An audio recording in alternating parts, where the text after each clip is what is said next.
Hello les aquas de One Piece, c'est Silver et Copper. Bienvenue sur Raftalie, la chaîne dédiée à tout l'univers de One Piece. Dans un monde rempli de cruauté, peu de pirates osent afficher leurs rêves sans frémir, sans craindre pour leur vie ou sans devoir se cacher. Mais ceux qui osent le faire sont soit fous, soit des monstres de puissance, écumant les mers dans le but de trouver l'excitation qui les font frémir. Et parmi ceux-là, il en existe un qui est presque insondable, affichant plus de défaites que de victoires. Il revient maintenant sur le devant de la scène. Cet homme, c'est Eustache Kid, le plus cruel des membres de la pire génération. Et aujourd'hui, on vous présente 10 choses à savoir sur lui. Mais avant de commencer, deux petites infos. Les résultats du sondage d'hier étaient plus que clairs. Vous êtes plus de 50% à vouloir un 10 choses à savoir sur les supernovas. Et ça, sur plus de 10K votes quand même. Alors nous, on s'exécute. C'est les abonnés qui choisissent sur cette chaîne. Mais pour ceux qui ont voté pour les autres choix, pas d'inquiétude. On les fera tous plus tard. On a largement le temps pour ça. Et avec tous les concepts qu'on vous prépare pour l'avenir de la chaîne, vous allez être vraiment gâtés. Et deuxième information, une deuxième collection de vêtements arrive en fin du mois. Et c'est encore une fois signé Yuna, notre super designeuse. Mais en attendant, jeune pirate sans drapeau, rejoins-nous dans cette grande aventure. C'est aussi simple qu'un abonnement pour toi, et pour nous, ça nous aide énormément. Mais place à la vidéo. Allez, c'est parti! Son histoire. Kid est né à South Blue, il y a 23 ans de cela. On ne sait quasiment rien sur son enfance. Là aussi, la seule info qui a filtré, c'est cette image. Il avait l'air d'être un peu dans la misère, peut-être un orphelin, mais ce qui est sûr, c'est qu'il aimait déjà les bouts de ferraille. Et il s'amusait à les assembler en robots. C'est à cette même époque qu'il fera la connaissance de Kid, celui qui deviendra son bras droit en tant que pirate. Et lorsqu'il prit la mer, ce fut ensemble qu'ils commirent leur premier méfait. N'hésitant pas à s'attaquer aux civils qui ont le malheur de croiser leur chemin, construisant un équipage de renom et en posant sa loi sur sa mer natale. Mais cela ne lui suffisait pas, il en voulait plus. Sans perdre un instant, il se jette dans la plus grande aventure de sa vie, la traversée de Grand Line. Son but, devenir le roi des pirates. On ne sait pas vraiment ce qu'il a vécu sur la première moitié de cette mer, mais sa prime a grimpé en flèche. Et lorsqu'il toucha du pied Sabaody, il obtint le titre de supernova. Et mieux, il devient celui ayant la plus grande prime d'entre tous. Il fera alors son entrée en scène dans son combat face à Appo, mais ce n'est qu'après qu'il nous dévoile ses vrais pouvoirs. Ayant été témoin de l'attaque de Luffy sur le Dragon Céleste et de l'apparition de Silver Rayleigh, il ne doute pas un seul instant qu'un amiral débarquera avec toute sa flotte sur place et veut s'évader au plus vite, quitte à combattre aux côtés de Luffy et de Law. Bon ok, c'est plus un petit concours qu'une vraie collaboration, mais ça marche. Kid fait une belle démonstration de ses pouvoirs, et suite à ça, ils arrivent à filer chacun de leur côté. Hélas, Kid et Law tombent sur un pacifista, et alors que le premier se fait toucher à la jambe mais sauvé par le second, ils s'apprêteront à faire face ensemble à ce robot sans cœur, croyant que c'est le vrai Shichibukai. Son combat, on ne le voit pas, c'est bien dommage. Et Kid réapparaîtra bien plus tard, après la guerre au sommet. Il fera une entrée fracassante dans le nouveau monde, détruisant tout sur son passage. Cet homme a une réputation à honorer. Il ne fera aucun quartier. Durant l'ellipse, son ambition le poussera à faire deux choses totalement absurdes. Premièrement, il essaye d'envahir le territoire de Mama, mais ils n'arriveront même pas à l'apercevoir et battront en retraite. Ils ont juste coulé 2 navires de la Yonko. Malheureusement, il n'aura pas cette chance lors de la seconde erreur. Lors d'un combat contre l'équipage du roux, il perdra un bras.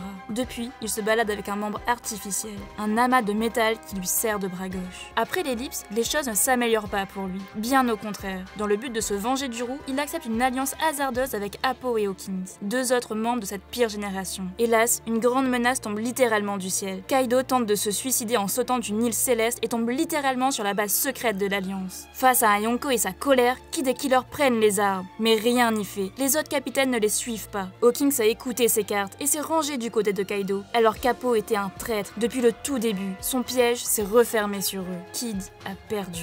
À cause de lui, tout l'équipage a été torturé durant des jours et des nuits. Killer a dû se sacrifier en mangeant un smile et en devenant le larbin d'Orochi. Et le reste de l'équipage a disparu dans les tréfonds de la prison d'Udon. Exploité, torturé. Et comble du malheur, cet homme à la fierté si ardente a été libéré par un de ses rivales. Mais soyez-en certains, il ne tardera pas à se venger. Un puissant pouvoir. Comme la plupart des membres de la pire génération, sauf Zoro en fait, Kid a mangé un fruit du démon. Et celui-ci est de type Paramecia, mais pas n'importe lequel. Il a mangé celui du... en fait on ne le sait pas encore. Oda n'a pas encore dévoilé son nom, ni même la vraie nature de ses pouvoirs. Certes, on l'a déjà vu l'utiliser à de nombreuses reprises. Il attire les métaux à lui. Mais est-ce qu'il contrôle le métal, le fer, les champs magnétiques? Toutes ces questions sont encore très floues. La dernière solution semble être la plus logique, car on voit souvent des arcs électriques se former lors des combats. En tout cas, ce fruit semble avoir un très large champ d'action. Et grâce à celui-ci, il a pu pallier à la perte de son bras gauche. Peut-être qu'Oda nous cache un secret derrière tout ça, mais l'avenir nous le dira. On a vraiment hâte de voir son paroxysme. inspiré de grands pirates. Du côté des inspirations, on est plutôt bien loti avec ce personnage. Son nom, Kidd, a été donné en l'honneur de William Kidd, surnommé le Capitaine Kidd. Cet homme était un forban écossais du XVIIe siècle, connu pour avoir laissé derrière lui son incroyable trésor. Enfin, à ce jour, il n'a toujours pas été retrouvé. Pour son prénom, il est inspiré d'un Français du XIIIe siècle, Eustache le Moine, un grand guerrier qui fut malheureusement tué par les Anglais. Une place étonnante.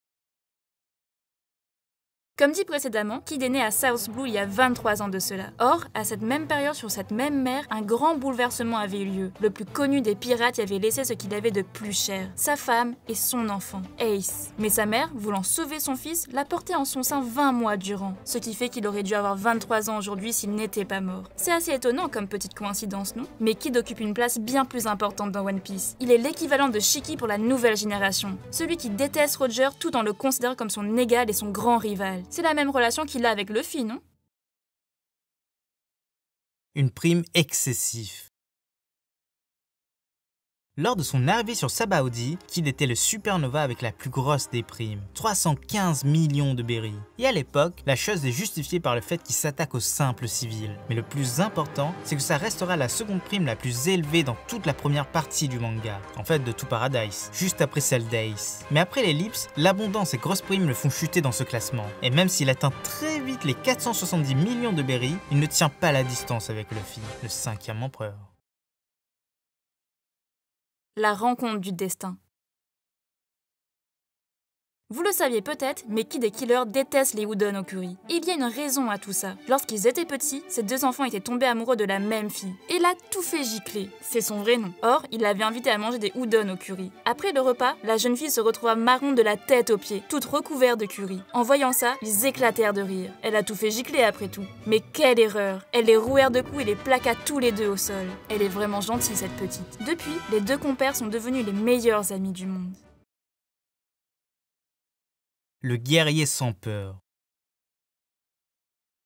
Il est indéniable que Kidd est l'un des membres de la pire génération les plus insensés. En tout cas, l'un des moins réfléchis. Juste après Luffy, forcément. S'il a quelque chose en tête, il est prêt à tout pour y arriver. Il foncera dans le tas, quitte à tout balayer sur son chemin. Sur Sabaody, il n'hésite pas à s'attaquer aux pacifistas, alors qu'à l'époque, il pense que c'est Kuma. Puis, dans le Nouveau Monde, il s'attaque à 3 Yonko sur 4. Big Mom, Shanks et Kaido. Même si les deux derniers lui ont laissé d'énormes séquelles, c'est la seule personne connue à avoir réalisé un tel exploit et à toujours être en vie. Même Luffy n'est pas encore à ce niveau. À quand une confrontation Barbe Noire contre Kidd? Ça lui permettrait de compléter sa liste. Un lien avec son ennemi. Comme dit précédemment, Kidd s'est aussi attaqué à l'équipage de Shanks. Mais pour le coup, il s'en est pas sorti indemne. On ne sait pas si c'était un duel avec l'empereur ou juste une joute avec son équipage, mais depuis, il partage d'énormes similitudes avec lui. Il est roux, ça, on le savait. Il a perdu son bras exactement comme l'empereur. Et il a une énorme cicatrice sur l'œil, comme si Shanks avait voulu lui faire ce qu'il a subi lui-même. Il est aussi tout l'inverse de Luffy. Il est peu souriant, il s'attaque à la population et déteste Shanks. Leurs deux seuls points communs sont l'amour pour leur équipage et leur volonté de devenir le roi des pirates. Les attributs.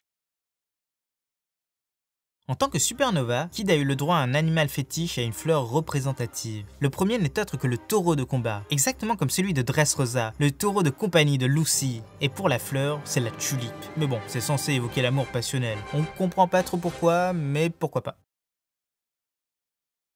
Petites infos en vrac.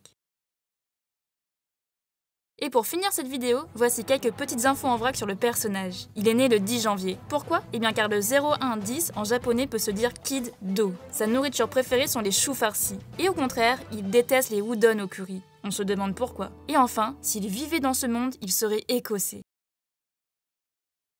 Voilà, c'est déjà la fin de cette vidéo. On espère que ça vous a plu. Et n'hésitez pas à partager la vidéo et à mettre des j'aime. Ça nous ferait très plaisir. C'était Silver et Copper pour After Lille. À bientôt les accros de One Piece.